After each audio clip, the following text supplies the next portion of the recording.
اعوذ باللہ من الشیطان الرجیم، بسم اللہ الرحمن الرحیم۔ بغیر دعوت کے شادی میں جانا کیسا ہے؟ تو یہ ہے کہ یہ جائز نہیں ہے۔ ہم تو چھوٹے چھوٹے کام کرتے ہیں اور سمجھتے ہیں کہ یہ جائز ہیں، حالانکہ ان کی بہت بڑی جو ہے وہ سزا بھی ہے، گناہ بھی ہے۔ دیکھیں، کسی کے گھر میں آپ اجازت کے بغیر اندر داخل نہیں ہو سکتے۔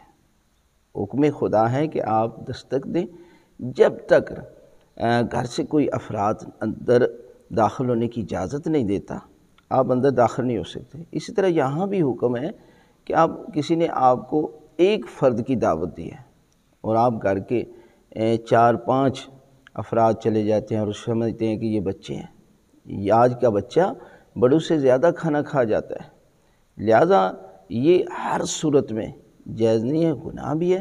لہذا آپ کو چاہیے کہ جب دعوت دی گئی ہے ایک فرد کی تو ایک ہی جائے، اور جب آپ کو دعوت نہیں دی گئی تو آپ خود نہ جائیں، اس لیے کہ یہاں پر آپ کا جانا کسی صورت میں بھی جائز نہیں ہے۔